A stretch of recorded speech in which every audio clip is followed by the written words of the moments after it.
So hi, my name is Ibrahim, and I'm Ibrahim Fully, and I'm the CEO of Leatherback. Many people tend to ask why Leatherback, but we named the company after the leatherback turtle. It's one of the most amazing animals in the world. It's the most migratory animal, moves from one country to another. It travels from as far as Antarctica up to the sub-Saharan coast of Africa. So you find it everywhere, right? No visas, no limits, and it moves around. That same leatherback experience is really what we're trying to give our clients, and for them to feel that ability to get full-blown neo-banking experience globally from one country to another. We're primarily operating out of the UK, and we've been operating now for about 3 years now, fully, and we cover about 13 countries.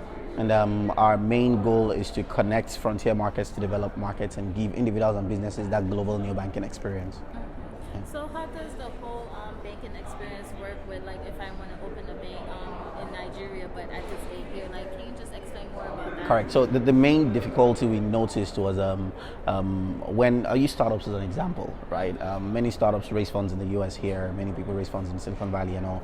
And once those funds are raised, the question is, how do you get your money? Right, you've been able to pitch to the VC and done an amazing job, and he said, "Oh yeah, we're going to give you $100,000 or $500,000 or $1 million." Right? How do you get the money in there? Begs the question: what bank will give you an account to open your banks into? Right? So then you start facing different banks because you're a Ghanaian firm or you're an Ethiopian firm.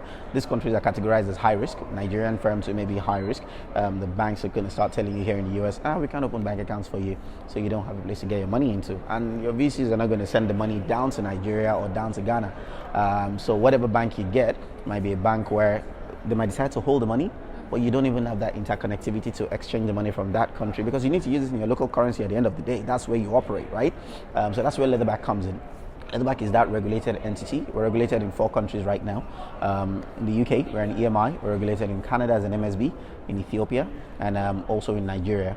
And what we do is we give every VC, every bank, every financial institution, every global player that comfort to know that you can deal through Leatherback. Leatherback will issue global standard compliant accounts to individuals and businesses in other countries to enable them collect payments easily.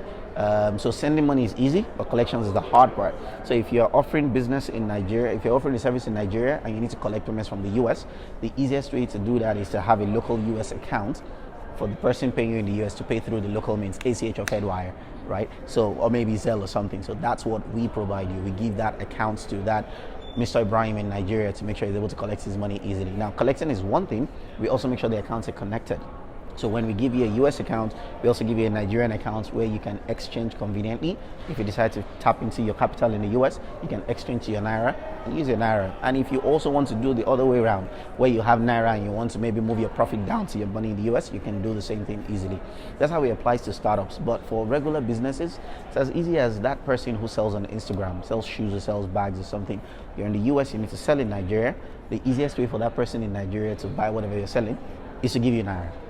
Right now, we can allow that US business open a Naira account without incorporating in Nigeria, collect your Naira from there, and exchange your Naira back to the US easily. Now, that process of exchange is what Leatherback does, and we'll make it as seamless as possible. It's a really beautiful solution when it works. Yeah. It sounds beautiful. Yeah. So is there like a fee Leatherback provide for clients, or how does that? So for retail and businesses, the platform is fully free, absolutely free. We make our money off the exchange, so that way we're able to offer very unique solutions to our clients.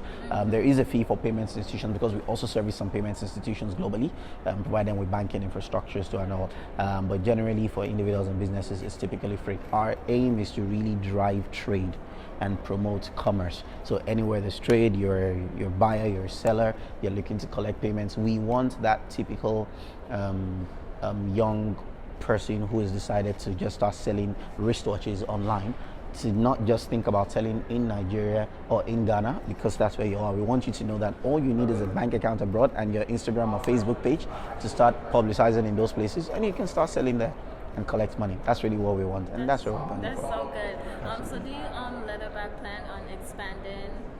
So right now, no. And that's because we are currently in 13 countries. So we operate in the UK, Nigeria, Ethiopia, Ghana, the UAE, India. Is a very exciting market for us right now. South Africa, Tanzania, Uganda. Jamaica? Not yet. The US, of course. So we're currently in 13 countries, and the next what next? So and those 13 countries are very strategic. So we do India, the India-Egypt corridor. So through that India corridor, you're able to cover the UAE and Egypt. And Egypt is the largest remittance receiver in Africa.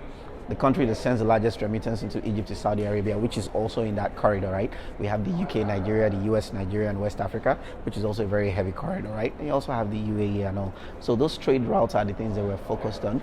And of course, Canada, India, US, India, I mean, you can imagine what that route is like. So trade routes is important to us. When we solidify those trade routes, and we'll probably look at Jamaica or look at China and all. Yeah. And one more question: how did Leatherback come about? Like, how did the whole idea come up in the first place? So I mean, I've always been payments makes me happy.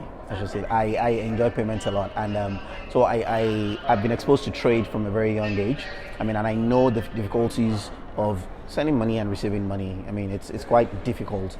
As much as you can walk into a bank to do it, the challenges you face doing it, and apart from the fact that it's expensive, and also for me, I've just always been interested in really building infrastructure. I used to work somewhere a while back where every time you talk about, there's someone in Guinea-Conakry that wants to receive payments, my head of partnership tells me, you know what, the infrastructure is not available yet.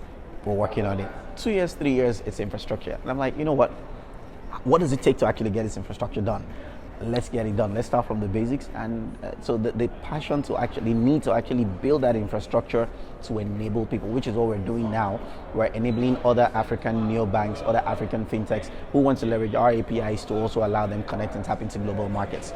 So if you're offering a unique service in Africa as a fintech or as a tech startup, there's no reason why you can't offer it globally just with your bank accounts. So that need to build infrastructure that connects global markets to developed markets. That's really what they need to start letting them. Absolutely. So if you could give advice to upcoming entrepreneurs, what would that one advice be? Man, don't stop. Just keep going. Okay. Yeah, I've heard that a lot today. Don't stop. Just keep going. Yeah, that's it. It's going to be tough. It's going to be very hard. It is hard, but I mean, just don't stop. I mean, at the end of the day, it tends to pay. I mean, like I said, payments makes me happy. Just make sure you're doing what makes you happy, and make sure you're solving genuine problems. Once you're solving a problem, you're good. it'll all pan out. You're Okay. good. Yeah. All right. Thank you so much for doing Thank you very much for having me.